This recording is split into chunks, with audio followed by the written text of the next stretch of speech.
वालेकुम स्टूडेंट्स। आज का हमारा topic class first year biology का है और इसमें हमने ब्रायोफाइट्स को डिस्कस करना है।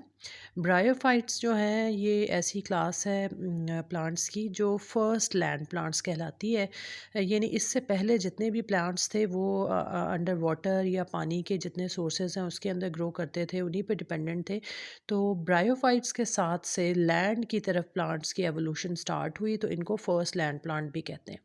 अच्छा, ये अभी ट्रू लैंड प्लांट्स नहीं बने, इनको आप एम्फीबियन ऑफ प्लांट्स भी कहते हैं, इसलिए कि ये इनमें अडेप्टेशन है कि ये पानी के अंदर और पानी से बाहर दोनों जगहों पे ग्रो कर सकते हैं, लेकिन पानी फिर भी इनकी रीच में रहना चाहिए।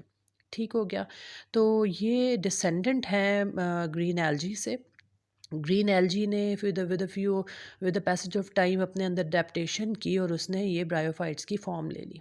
ये नॉन वेस्कुलर प्लांट्स हैं, इनमें वेस्कुलर बंडल्स सपोर्टिंग के लिए और फूड और मिनरल्स को सक करने के लिए मौजूद नहीं होते। तो इसमें ज़्यादातर प्लांट्स आपको ज़मीन के साथ ज़्यादा ऊंची हाइट पर जाते हुए नज़र नहीं आएंगे और वो ज़मीन के साथ साथ जुड़े जुड़े रहेंगे। बहुत हुआ तो उनकी हाइट जो है वो 20 मिलीमीटर से 200 मीटर तक सिर्फ जा सकती है। ये ज़्यादातर जो है ना ज़मीन के साथ साथ लगे रहते हैं। और इसमें आपको पता है कि जो एग्जांपल्स हैं वो मॉसेस, लिवरवर्ट्स और हॉर्नवर्ट्स की आती हैं। और ज़्यादातर हमने जो आपको एग्जांपल आपकी बुक में मेंशन की हुई है फ्यूनेरिया, मार्केंशिया, थैलस की हैं। इसके अलावा रिचिया और एंथेरोसॉरस भी मौजूद हैं इसमें। ये सारे के सारे जो है छोटे कद वाले प्लांट्स हैं, जिस तरह आपने पिक्चर में भी देखा। ये हाइटेड नहीं होते क्योंकि वेस्कुलर बंडल नहीं है, तो वाटर इनटेक और फूड वगैरह के लिए ऊपर ग्रेविटी से दूर जाना इनके लिए मुश्किल है। तो ये राइजोइड से ही बाय प्रोसेस ऑफ ऑस्मोसिस अपने लिए वाटर इनटेक करते हैं। तो इनको पानी के ज़मीन के करीब करीब लेवल होना बेहतर है, तो हॉरिजॉन्टली इनकी ग्रोथ ज़्यादा होती है।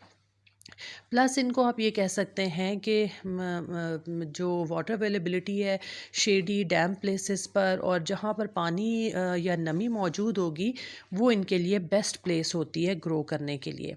और जहाँ पानी अवेलेबल नहीं होगा वहाँ पर ये ग्रो नहीं करेंगे, आहिस्ता आहिस्ता डेथ हो जाएगी इनकी। और एवोल्यूशन ऑफ लाइफ जो इनकी है वो यही है कि पानी और अर्थ दोनों से हो गई है। जिस तरह आपको बताया कि ग्रीन एल्जी की ये अडेप्टेशन के बाद की क्लास है, तो इसमें आहिस्ता आहिस्ता पानी से बाहर की लाइफ भी स्टार्ट हो गई है।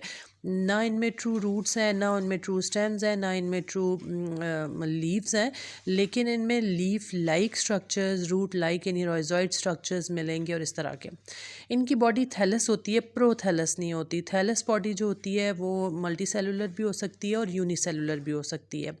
और प्लस ये होती है कि बॉडी के अंदर डिफरेंशिएटेड रूट्स, लीव्स और स्टेम नहीं होता। मार्केंशिया थैलस की जो जो शेप है वो इसकी एक ट्रू पिक्चर आपको दिखाई जा सकती है। ब्रायोफाइट्स के अंदर ऑल्टरनेशन ऑफ जनरेशन होता है। ऑल्टरनेशन का मतलब होता है चेंज होना, ऑफ जनरेशन का मतलब एक जनरेशन से दूसरे जनरेशन में चेंज आना। तो जनरेशन जो आपको प्लांट्स में मिलती हैं वो एक गेमिटोफाइट होती है, एक स्पोरोफाइट होती है। तो जब अगला लेक्चर हमारा होगा ना कि ब्रायोफाइट का लाइफ साइकिल हम डिस्कस करेंगे फ्यूनेरिया का, तो उसके अंदर आपको पता चलेगा कि कैसे ये हेप्लॉइड से डिप्लॉइड और डिप्लॉइड से हेप्लॉइड जनरेशन में कन्वर्जन करते हैं। गेमिटोफाइट और स्पोरोफाइट में आपस में किस तरह से जनरेशन में चेंज आता है। तो ऑल्टरनेशन ऑफ जनरेशन भी इस क्लास या इस डिवीज़न के अंदर स्टार्ट हो चुकी है। साइज़ मैंने आपको बताया बहुत ही छोटा रहता है, बहुत ऊंचे तक नहीं जाते।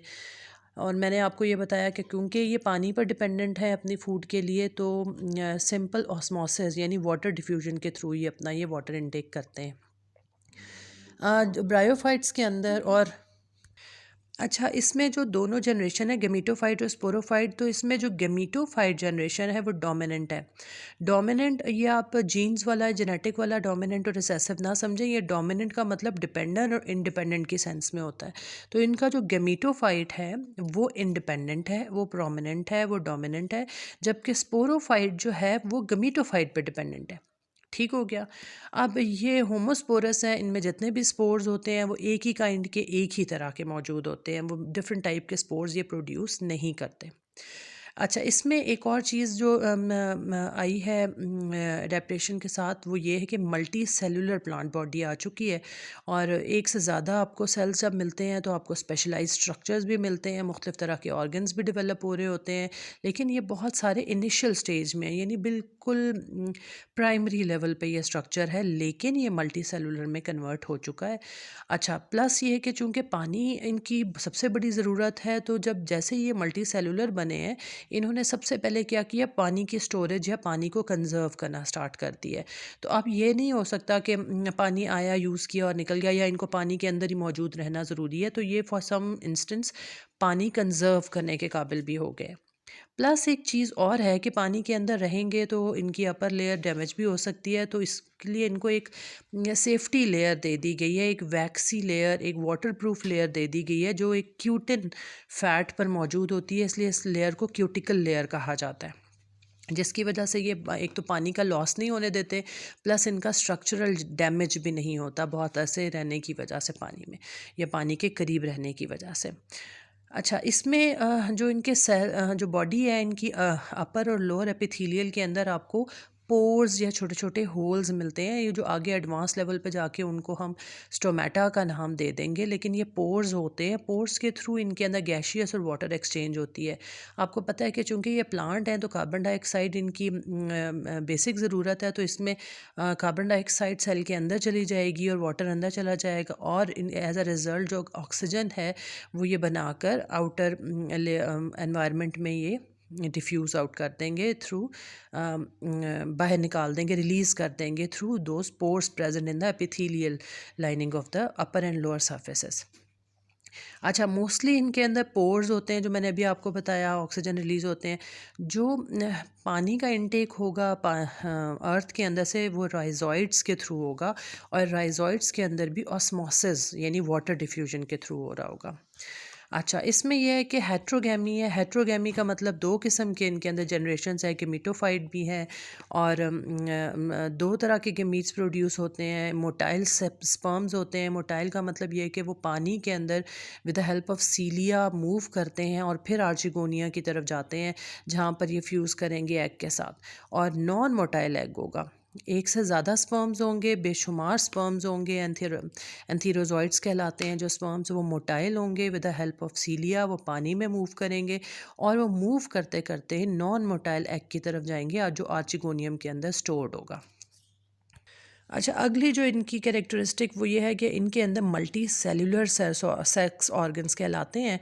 एंथेरिडियम के अंदर आपको मेल सेक्स ऑर्गन, एंथेरिडियम इसका मेल सेक्स ऑर्गन है जिसके अंदर स्पर्म प्रोड्यूस होंगे, और आर्चिगोनिया या ऊगोनिया, इसके दो नाम हैं, वो इनका फीमेल सेक्स ऑर्गन है जिसके अंदर एग मौजूद होगा और प्रोटेक्टिव होगा। इस शेप भी आपको मैं पिक्चर अभी साथ लग रही होगी कि उसके अंदर आपको वेंटर सेल्स नज़र आएंगे, नेक होगी, और उसके अंदर एग जो होगा स्टोर्ड होगा। जबकि जो एंथीरिडियम होता है उसके अंदर आपको सबसे अंदर आपको फर्टाइल सेल्स मिलेंगे, और बाहर आपको स्टेराइल सेल्स की एक आउटर कवरिंग मिलेगी जो प्रोटेक्शन के काम आएगी। अच्छा, ये दोनों सेल्स हैं, ये एक बहुत ही इंपॉर्टेंट पॉइंट है, और इसमें से बहुत सारे ऑब्जेक्टिव बन जाते होते हैं। वैसे तो इसके हर टॉपिक को जो अपने पॉइंट्स लिखे हैं, हर एक छोटा एमसीक्यू है या ऑब्जेक्टिव बन सकता है, तो ये वाला ऑब्जेक्टिव बहुत ज़्यादा इंपॉर्टेंट है। वो ये है कि इस क्लास या इस डिवीज़न के अंदर एक बड़ी यूनिक कैरेक्टरिस्टिक है, वो ये कि दोनों सेक्स ऑर्गन्स एक अलग-अलग प्लांट्स के ऊपर भी मौजूद हो सकते हैं। यानी एक जो आपका मेल सेक्स ऑर्गन है वो एक प्लांट पर, और फीमेल सेक्स ऑर्गन दूसरे प्लांट पर हो। दूसरी सिचुएशन ये है कि दोनों जो सेक्स ऑर्गन्स हैं वो एक ही प्लांट पर मौजूद हों, लेकिन अलग-अलग ब्रांचेस के ऊपर हों।